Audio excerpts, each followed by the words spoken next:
Amém. Muito bem, então nós queremos nos próximos domingos falar a respeito do Natal. E o título da mensagem de todos os domingos é um só: O Natal é caminho de Emaús. Aí você fala, mas o caminho de Emaús não fala nada de Natal, fala da morte e da ressurreição do Senhor Jesus Cristo. Mas o Marco hoje de manhã falou algo interessante que parece que foi ontem, né, que nós estávamos celebrando o Natal. E passa tão rápido, e é verdade, né? A gente já está chegando aos 60, alguns já chegaram, né? Os irmãos aí. E passa muito rápido, nós devemos aprender a aproveitar o tempo que Deus tem nos dado.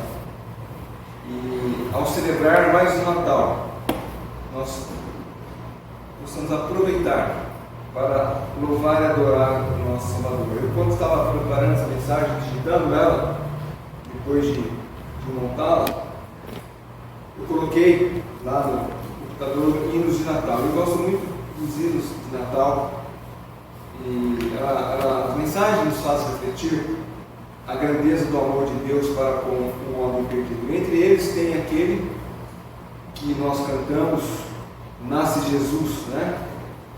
A primeira estrofe diz: Nasce Jesus, fonte de luz. E hoje Elizabeth acendeu a primeira vela que fala da luz, Jesus, a luz do mundo, né? Descem os anjos cantando: Nasce Jesus, é nossa luz. Trevas vem dissipando. Trevas vem, pois, dissipando. Nasce Jesus, fonte de luz. Rompe as cadeias do forte. Raia o dia da salvação, triunfantemente. Jesus é a luz do mundo. E o seu advento dissipa as trevas. A sua vinda ao mundo nos traz esperança. O profeta Isaías, lá em Isaías capítulo 9, versículos 2 e 3, ele diz: O povo que andava em trevas viu grande luz, e aos que viviam na região da sombra da morte resplandeceu-lhe a luz. Tens multiplicado este povo, a alegria lhe aumentaste. Alegraram-se eles diante de ti, como se alegraram na ceifa, e como eles exultam quando repartem os despojos. E ainda Mateus 4,16, que é praticamente a repetição desse versículo, né? E diz: O povo que andava em trevas viu grande luz, e os que viviam na região da sombra da morte resplandeceu-lhe luz. Esse ano vamos olhar então para aquilo que Jesus disse aos discípulos a caminho de Emaús. Por que eu escolhi o texto de Lucas 24? Porque lá no versículo que nós lemos, e quem já assistiu o vídeo do Boa Semana com Cristo deve já ter visto que eu falei a respeito disso, né? Quando Jesus ali com os discípulos no caminho de Emaús, os discípulos sem saber o que tinha acontecido, estavam tentando absorver aquilo que estava acontecendo, né? Jesus morreu e eles esperavam que ele viesse remir Israel. E Jesus então fala com eles e começa a explicar. E ele diz no versículo 7, começando por Moisés, discorrendo por todos os profetas, expunha-lhes o que a seu respeito estava em todas as Escrituras. Então nós vamos falar disto, quando Jesus começando com Moisés, passou pelos profetas, e aqui eu vou acrescentar os salmos, e Jesus expôs aqueles dois homens nas Escrituras, tudo aquilo que diz respeito a ele, não apenas referente ao seu nascimento, mas também o seu ministério como um todo. Mas começando por Moisés, nós sabemos que Moisés, ele escreveu 5 livros, chamado Pentateuco. E ali no Pentateuco nós temos Moisés falando a respeito de Jesus Cristo, assim como toda a palavra de Deus. E ali começando em Gênesis capítulo 3, o primeiro indício de uma profecia messiânica do Antigo Testamento, nós temos ali no capítulo 3, e o versículo bem conhecido, o versículo 15. quando, depois dos desdobramentos trágicos da queda, Adão e Eva confiaram na palavra, deram ouvido à palavra da serpente, ao invés de dar ouvido à palavra de Deus. E a resposta de Deus é rápida. Ao confrontar o homem e a mulher, quando os dois tentaram transferir a culpa do pecado, jogando Adão a mulher e a mulher a serpente, então Deus pronuncia o julgamento, em primeiro lugar sobre a serpente, em seguida sobre a mulher e depois sobre o homem, versículo 14 a 19 de Gênesis 3. E Deus pronuncia a maldição à serpente, e no processo de pronunciar essa maldição, faz uma promessa que dá à humanidade motivo para ter esperança. Versículo 14 diz assim: então o Senhor disse à serpente: visto que isso que fizeste, maldita é entre todos os animais domésticos, e o és entre todos os animais selváticos. Rastejarás sobre o teu ventre, e comerás pó todos os dias da tua vida. Versículo 15: então, porém, inimizade entre ti e a mulher, entre a tua descendência e o seu descendente. Este te ferirá a cabeça, e tu lhe ferirás o calcanhar. Nesse versículo aqui, Deus, ele profere o primeiro raio de esperança, o primeiro raio de luz para Adão e Eva. E nós chamamos, os teólogos chamam, e nós repetimos aquilo que eles falam, que é o proto-evangelho, ou o primeiro evangelho, o evangelho sendo brotado. Aqui nós vemos a graça e a misericórdia em meio à rebelião. Em meio ao pecado de Adão e Eva, Deus projeta a luz para eles, dizendo que viria da mulher o descendente que destruiria aquilo que a serpente trouxe à humanidade, o pecado. Deus promete que primeiro veio uma longa batalha entre o bem e o mal. Toda a história na Bíblia nós vemos, e hoje nós falamos isso, quando o nosso irmão estava falando a respeito de quem provavelmente são os filhos dos homens, os filhos de Deus e as filhas dos homens. Eu falei: olha, diante de tudo isso aí, nós vemos Satanás articulando de uma forma para destruir aquilo que Deus havia estabelecido. Deus prometeu que viria o remidor, viria o Salvador, mas como viria se toda a povo estivesse em decadência?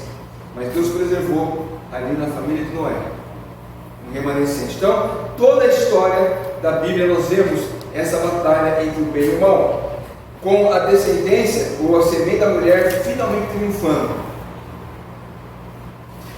E o restante do Antigo Testamento e o Novo Testamento confirma isto, deixa isso bem claro.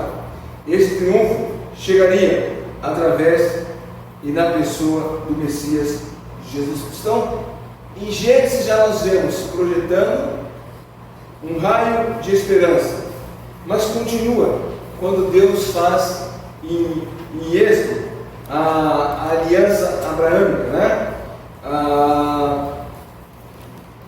e mais do que contar a história da formação de Israel, em Gênesis ainda, em Gênesis capítulo 12, especificamente, os primeiros versículos falam da graciosa promessa de Deus, que Deus faz, promessa que são dadas primeiro a Abraão, depois a Isaac e também a Jacó. Capítulo 12, versículo 1, nós conhecemos também até o versículo 9, quando Deus fala para Abraão sair da sua terra, da sua parentela, da casa do seu pai, e vá para a terra onde ele vai mostrar. E Deus diz no versículo 2: de ti farei uma grande nação, e te abençoarei, e te agradecerei o nome, se tu uma bênção. Abençoarei os que te abençoarem, e amaldiçoarei os que te amaldiçoarem. Em ti serão benditas todas as famílias da terra. Então a promessa de Deus é dada a Abraão, que dele sairia uma nação, e essa nação seria bênção para todos os povos. Ali, os primeiros capítulos de Gênesis até o capítulo 11 concentram-se principalmente as terríveis consequências do pecado. E as promessas de Deus a Abraão aparecem a partir de Gênesis 12. A esperança de redenção, a esperança de restauração, da bênção e da reconciliação com Deus. A forma com que ele faria isso começa a ser revelada na promessa dada a Abraão, nesses primeiros versículos que nós acabamos de ler, especialmente no versículo 3, que de ti serão benditas todas as famílias da terra. Na sexta-feira, nós fomos ali no quartel. Não, no dia que nós fomos lá, foi no dia do jogo. Quando foi o jogo? Sexta? Depois do jogo nós fomos até ali a escola de cadetes, quando dá tempo dar uma passadinha lá para ver a movimentação.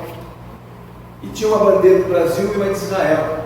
E aqui alguns conhecem a Mari, né, que vende peças usadas aqui na esquina, e por meio da Maria Eduardo se tornou, fez amizade, criou-se um vínculo ali, né, entre ela e especialmente as meninas aqui, o Iete e Zé Caia, e eles também, ela e o marido estão sempre ali também. E a gente sabe que eles estão ali porque a gente vê o cachorro deve estar andando por ali, a pretinha, então a gente sabe que ela está ali, e o marido perguntou: que bandeira é essa aqui? Foi a bandeira de Israel. E eu pude ali falar um pouco para ele a respeito qual é esse vínculo que existe entre o povo evangélico e a nação de Israel. Então, é porque de Israel saiu o Salvador Jesus Cristo. E aqui Deus, através de Abraão, faz uma nação. Essa nação, como o próprio Deus falou a Abraão, ao mandar ele sair da terra, da parentela, ao dirigir-se à terra onde Deus havia de mostrar, uma grande nação seria criada, e ele seria bênção para todos os povos. O chamado de Abraão, o chamado de Deus a Abraão, contém 4 promessas básicas, né? Geralmente a gente destaca 3, mas existe uma quarta promessa, que é a descendência, terra, bênção do próprio Deus, do próprio Abraão, e a bênção às nações. Então as bênçãos para Israel é terra, né? A semente e a bênção, e para nós, o Salvador, Jesus Cristo. As promessas de bênção à nação da terra, ela é fundamental para que Cristo, quando Cristo veio ao mundo, pudesse cumprir essa promessa. A bênção às famílias da terra é o propósito principal por detrás do chamado de Deus a Abraão. Não foi por acaso. Deus estava lá no seu trono de glória e pensou: eu vou criar uma nação. Não. O propósito de Deus em criar a nação já era muito bem estabelecido. Deus já havia dito isso e mostrado isso. E quando ele chama Abraão, ele chama justamente para que por meio dele essa nação fosse formada. E ao formar essa nação, o Messias, Jesus Cristo, viesse ao mundo. Não foi por acaso que Deus chamou a Israel. Lá em Deuteronômio capítulo 7, versículo 6 diz: porque tu és povo santo ao Senhor teu Deus. O Senhor teu Deus te escolheu para que fosse o seu povo próprio de todos os povos que há sobre a terra. Não vos teve o Senhor afeição, nem vos escolheu porque fosses mais numerosos do que qualquer povo, pois eres o menor de todos os povos, mas porque o Senhor vos amava, e para guardar o juramento que fizeram aos vossos pais, o Senhor vos tirou com mão poderosa e vos resgatou da casa de servidão, do poder de Faraó, rei de Egito. Então Deus escolheu Israel não porque ele era melhor, não porque ele era mais sábio, não porque ele era numeroso, mas o propósito de Deus era que através de Israel o Senhor Jesus Cristo viesse ao mundo e trouxesse bênção para todo aquele que crê na obra do Senhor Jesus Cristo. Então a Abraão foi prometido uma descendência, uma terra, uma bênção pessoal, e a fim de que ele pudesse ser, né, através dele, as famílias da terra pudessem ser abençoadas. Então, em Gênesis nós temos essas duas, Gênesis 3 e Gênesis 12, nós temos essas duas evidências daquilo que o Senhor Jesus falou para aqueles dois discípulos a caminho de Emaús, começando por Moisés. Em Êxodo, também nós temos isso. Paulo fala na sua primeira epístola, no capítulo 5, versículo 7, o apóstolo Paulo, ele diz assim: lançai fora o velho fermento, para que sejais nova massa, como sois de fato sem fermento, pois também Cristo, nosso Cordeiro Pascal, foi imolado. Então o apóstolo Paulo, ele diz aos seus leitores e a nós: Cristo, o nosso Cordeiro Pascal imolado. Por que ele falou isso? Porque em Êxodo nós encontramos o pano de fundo para a expressão dessa frase, né? Especialmente em Êxodo 12. Deus dá a Moisés instruções para a cerimônia da Páscoa. E essa cerimônia excluiria Israel do restante do povo do Egito. Deus diz a Moisés que naquela noite passaria pelo Egito, e ele passaria pelo Egito e feriria os primogênitos dos egípcios, mas na casa daquelas que foram marcadas com o sangue nos umbrais da porta, o sangue do cordeiro, sendo visto naquelas casas, passaria sem dano algum para os primogênitos. Então o cordeiro da Páscoa torna-se um substituto para Israel. O filho primogênito de Deus, Jesus Cristo, é o cordeiro pascal. Então aquele cordeiro, na verdade, era um tipo de Messias que viria, que também morreu. Aquele cordeiro morreu substituindo os primogênitos. E Cristo morreu como nosso substituto na cruz do Calvário. Novamente, então, Moisés aponta para Cristo, né? O evento ali do anjo passando pelas casas do Egito e vendo sangue nos umbrais da porta.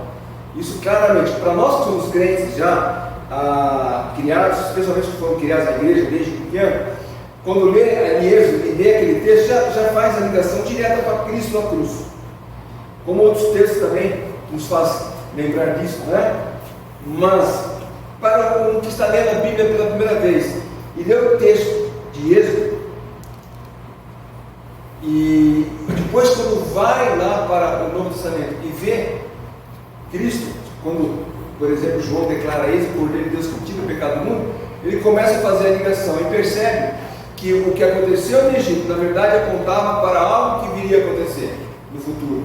Jesus Cristo morreria na cruz para que nós pudéssemos ter a vida eterna. Mas continuando com Moisés, no livro de Levítico, à primeira vista, nós não encontramos nenhuma evidência sobre a vinda e principalmente o ministério do Messias nesse livro, que nos faz, né, pensar nele e lembrarmos dele.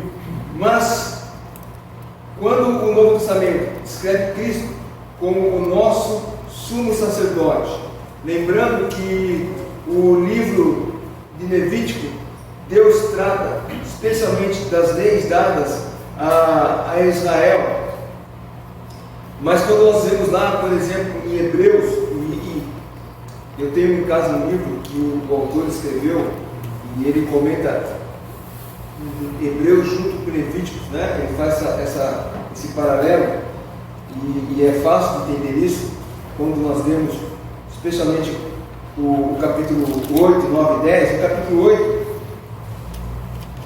ele já começa falando a respeito de Cristo como o mediador de uma aliança superior. Versículo 6: agora, com efeito, teve Jesus ministério tanto mais excelente, quanto é ele também mediador de superior aliança, instituída com base em superiores promessas. Quando nós estudamos o livro de Hebreus, na história do Cal, nós falamos dessa comparação que o autor fazia a respeito daquilo que Cristo era superior. Os judeus davam muito valor aos símbolos da antiga aliança, e o autor de Hebreus está sempre dizendo: Jesus é maior do que o tabernáculo, Jesus é maior que o templo, Jesus é maior que os sacerdotes, Jesus é maior que os animais mortos nos sacrifícios. Então nós vemos como o sacrifício definitivo de Cristo pelo pecado. Então a relevância de Levítico se torna mais evidente quando nós olhamos, e nós vamos fazer em seguir, ao tomarmos a ceia, nós vamos falar a respeito desse sacrifício.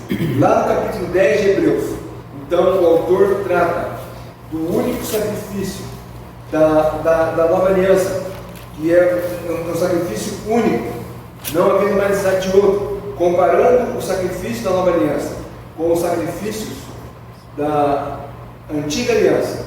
O autor de Hebreus então ele diz: quão maior é esse sacrifício do Senhor Jesus Cristo, que não há nenhum outro sacrifício necessário, porque Cristo, ele é o substituto perfeito, não havendo mais necessidade de sacrificar animais. Então quando você lê Levíticos e você vê todos aqueles sacrifícios que forneciam meio para a purificação do povo de Israel, mas era algo que é necessário fazer anualmente, constantemente.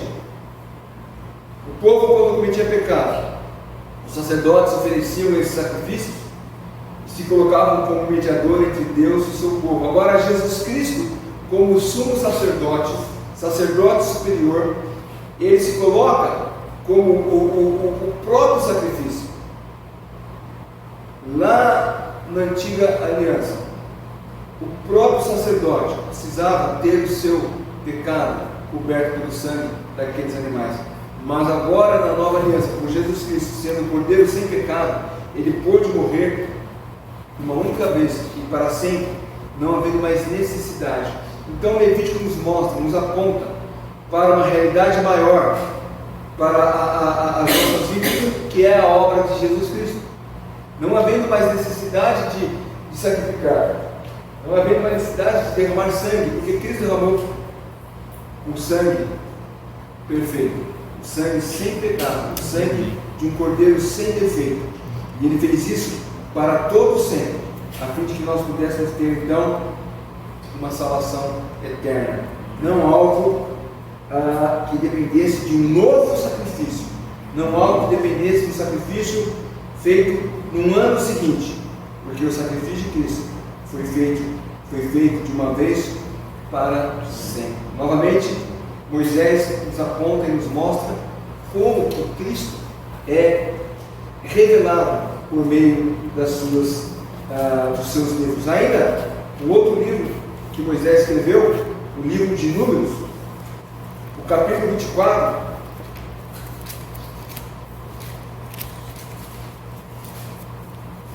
e aqui nós temos uma profecia messiânica nos versículos 22 a 24. Números 24, versículo 22 a 24. Todavia o queneu será consumido. Até quando?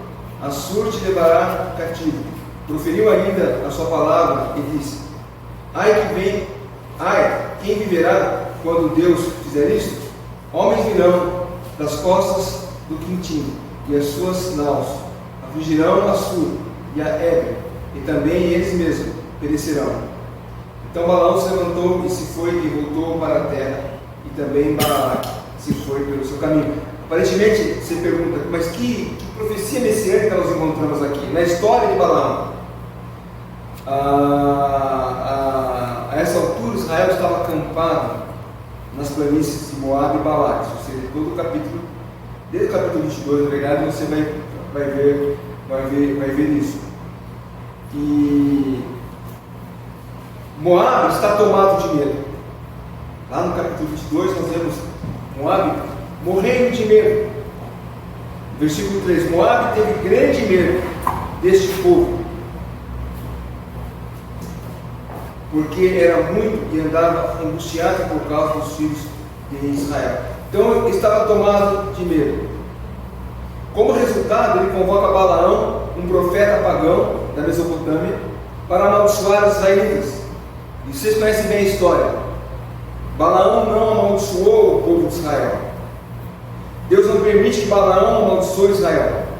Pelo contrário, ele ordena que, ao invés de amaldiçoar, ele abençoasse Israel. E os capítulos 3 e 4, para desgosto de Balaque, Balaão profere 4 oráculos de bênção sobre Israel. E o quarto oráculo é particularmente notável. Balaão prevê a vinda de um rei, mas essa vinda não seria imediata. O versículo antes, versículo 17, fala: vê-lo-ei mais, não agora, contemplá-lo-ei, mas não de perto. O rei vindouro é descrito como uma estrela que procede de Jacó e um cetro que sobe de Israel. Aqui no capítulo 24, versículo 17: vê-lo-ei, mas não agora, contemplá-lo-ei, mas não de perto. Uma estrela procederá de Jacó, de Israel subirá um cetro, que ferirá as têmporas de Moabe, e destruirá todos os filhos de Sete. Então, esse rei vindouro, essa profecia é encontrada aqui em Números 24. O cumprimento inicial, ele começa a dar início no reinado de Davi, mas o cumprimento final é aguardado na vinda do Messias. Então, novamente, uma profecia é dada sem quem não lê ou estuda para Deus não vê nenhuma conexão com Jesus Cristo. Mas nós vemos e sabemos que Jesus Cristo é o Rei eterno de Israel. E aqui então, em Números, nós vemos novamente Deus apontando para o futuro, como diz o versículo 17: eu estou vendo, mas não agora, eu contemplo, mas não de perto. Iria acontecer, estava distante o que iria acontecer. E finalmente, o último livro que Moisés escreveu, Deuteronômio, capítulo 18, quando é estabelecido o ofício profético, em Deuteronômio 18, versículo 15 ao versículo 22, diz, versículo 15: o Senhor suscitará um profeta do meio de ti, de teus irmãos, semelhante a mim, e a ele ouvirá, segundo tudo que predisse, ao Senhor teu Deus em Horebe, quando reunido o povo. Não ouvirei mais a voz do Senhor meu Deus, nem mais verei este grande fogo, para que não morra. Então o Senhor me disse: falaram bem aquilo que disseram, suscitar-lhe-ei um profeta do meio dos seus irmãos, semelhante a ti, em cuja boca porei as minhas palavras, e ele lhes falará tudo o que eu lhes ordenar. Moisés explica a natureza da profecia, o meio pela qual Deus iria comunicar ao seu povo, um profeta que sairia do meio dele, do meio de seus irmãos, alguém semelhante a ele, e a esse profeta eles deviam dar ouvido.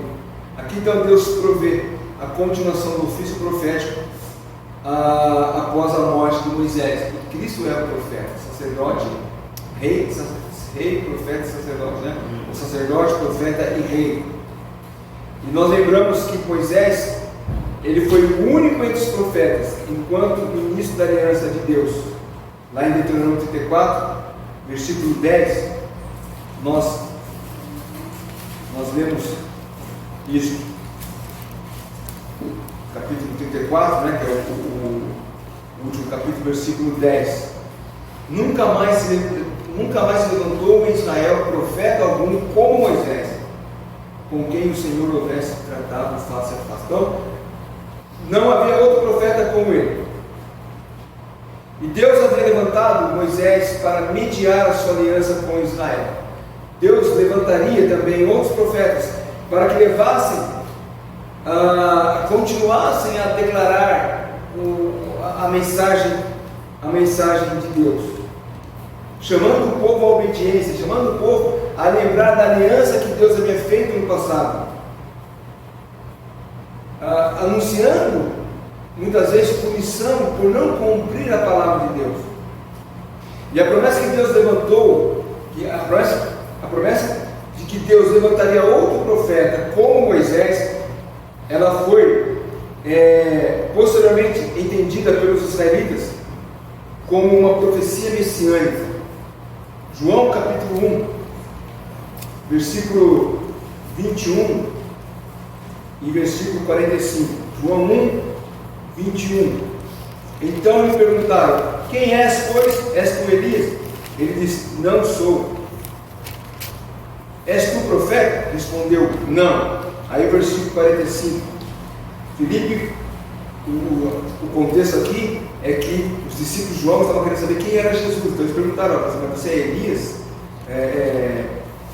Você é um dos profetas? Aí no versículo 45, Filipe encontrou a Natanael e disse: achamos aquele de quem Moisés escreveu na lei, e a quem se referiam os profetas, Jesus Nazareno, filho de José. Então, eles abandonavam o profeta que Moisés havia dito. Ainda no capítulo 6, versículo 14: vendo, pois, os homens o sinal de que Jesus fizera, disseram: este é verdadeiramente o profeta que devia vir ao mundo. Então eles associaram a Jesus, não todos, mas alguns associaram Jesus como profeta que Moisés havia dito que viria. E no capítulo 7, versículo 40 de João ainda, nós lemos: então os que dentre o povo tinham ouvido essas palavras disseram: este é verdadeiramente o profeta, aquele que viria,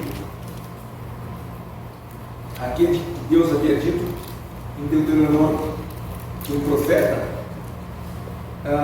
viria, no meio do povo.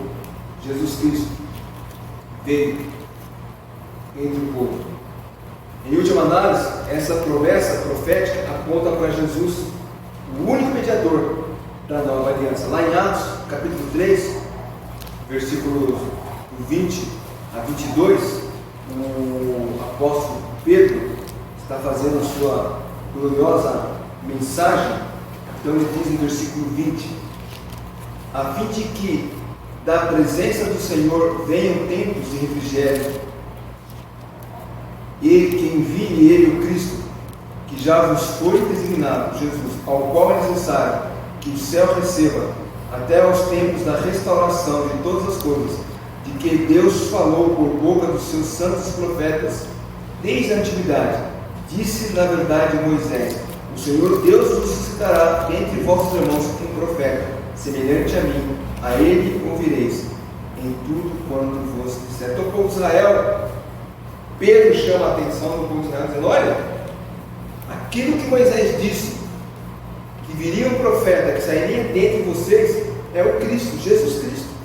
Este Pedro estava pregando para aqueles homens e apontando Jesus Cristo como Messias que viria, e eles o mataram, crucificaram. E aqui então Pedro lembra a eles: olha, esse Cristo é o profeta que Moisés havia dito. Esse Cristo que vocês crucificaram é o Messias que viria. Esses textos, chamados textos messiânicos do Pentateuco, nos mostram uma pequena fração de que Jesus indica, mostra uma pequena fração de que da totalidade que o Antigo Testamento aponta para Jesus Cristo. Aqui em Lucas 24, 27, que nós lemos, quando Jesus começa, ele não faz isso sem propósito, Existe um propósito. Quando ele diz para aqueles dois discípulos a caminho de Emaús, e começando por Moisés. E é interessante que no versículo 44, os discípulos que estavam com Jesus, que perceberam que Jesus, quando lá Jesus agradeceu, perceberam que ele era o Messias, e novamente Jesus aparece a eles. No versículo 44 diz, novamente ele reforça essa evidência. A seguir Jesus ele disse: são essas as palavras que eu vos falei, estando ainda convosco, que importava que se cumprisse tudo que de mim está escrito na lei de Moisés, nos profetas e nos Salmos. Então, Jesus fala para os discípulos a caminho de Emaús, olha, começando por Moisés, passando pelos profetas, e agora aqui novamente a reforça. O que Moisés, os profetas e os Salmos falaram de mim, está aqui. Eu estou cumprindo as verdades do Antigo Testamento. Embora nós só arranhamos, né, a superfície, mas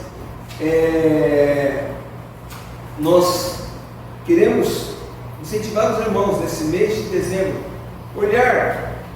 Você pode fazer isso no celular mesmo, coloca no Google, profecias sobre Jesus no Antigo Testamento. Você vai ver um monte de referências. Você vai ter todas as referências que apontam Jesus.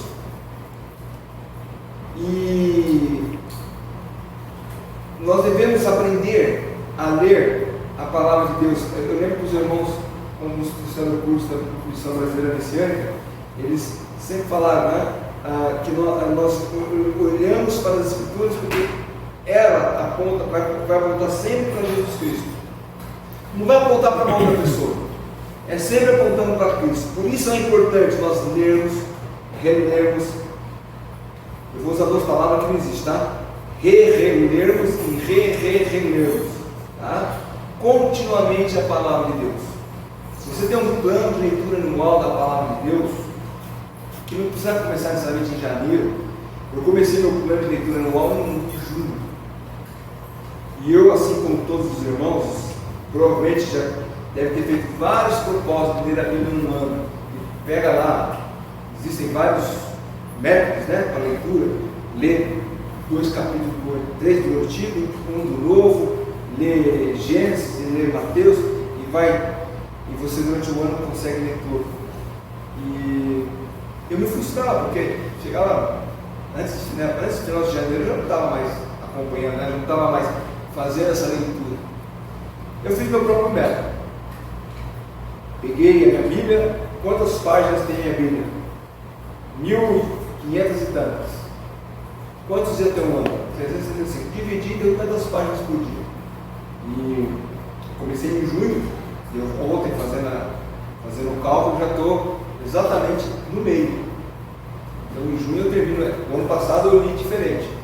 Fiz uma leitura da Bíblia do celular. Por que é importante? Porque você vai estar sempre vendo Jesus nela. Você vai ter textos que vai apontar para Jesus. Agora estou lendo a Bíblia na ordem cronológica. Então, entre os reis estão os profetas, e dos profetas ali é Isaías. Então, Isaías 53, 54, 55. Então você percebe Cristo ali. Por isso é importante nós lermos a Bíblia. Lermos a Bíblia, porque em toda a palavra de Deus nós vamos ver Jesus. Aqui nós vimos, começando por Moisés, alguns versículos apontando para Jesus.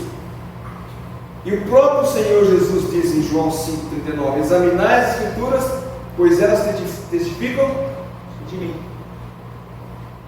Em nossa leitura diária, nós examinamos a palavra de Deus, porque a palavra de Deus, ela irá testificar de Jesus Cristo.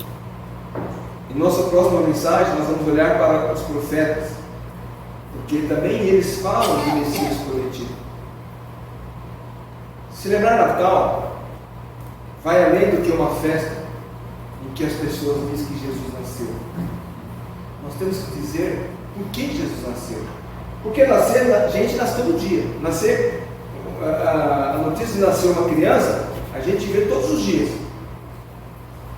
Mas por que Jesus é diferente? Por que o nascimento de Jesus diferencia dos demais nascimentos? Porque Jesus, ao nascer, começa a dar início ao cumprimento da profecia da salvação do homem, por meio da sua nascimento. Então, celebrar o Natal é louvar a Deus pela fidelidade dele em cumprir a sua promessa.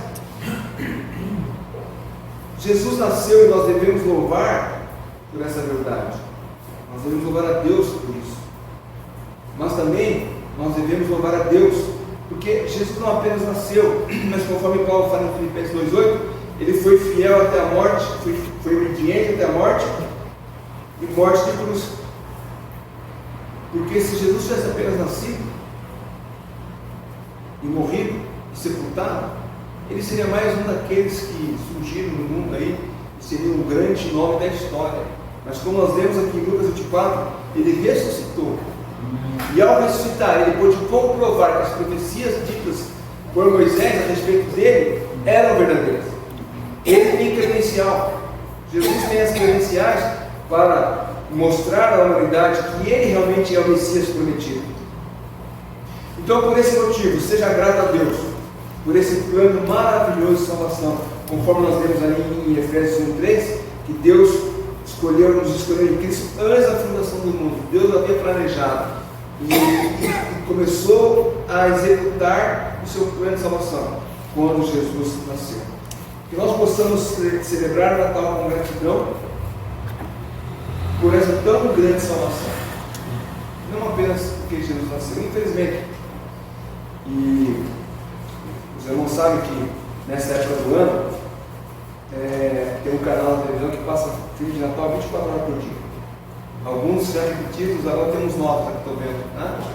que estão assistindo. Mas infelizmente nenhum deles fala a respeito do nascimento de Jesus. Até agora não vi nenhum que fala a respeito do nascimento de Jesus, o porquê Jesus veio ao mundo. Aliás, acho que não vi nenhum hino, né, que fala a respeito do nascimento do Senhor Jesus Cristo. Eu assisto porque é gostoso ver aqueles filmes lá de Natal, são filmes inocentes, não tem cenas indecentes, né? E a gente fica ali curtindo essa época do ano.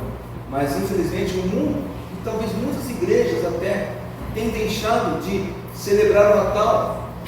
E como eu disse no vídeo de hoje de manhã, muitos falam assim: Jesus nasceu em dezembro, é paganismo. Mas é a oportunidade de nós louvarmos a Deus mais ainda por Ele ter mandado Jesus Cristo ao mundo. Celebrarmos o nascimento de Cristo e louvar a Deus por essa grande verdade. Talvez a nossa igreja iria escandalizar algumas pessoas, né? Estão vendo aqui, mas pelo menos o Olê não teria um Papai Noel, né? Se tiver, vamos ficar. Porque a luz nos lembra de Cristo, a luz do mundo, e nós devemos brilhar para que o mundo possa chegar a Jesus Cristo. E que Deus nos abençoe, que você possa celebrar o Natal com gratidão no coração por Cristo ter vindo ao mundo. Amém?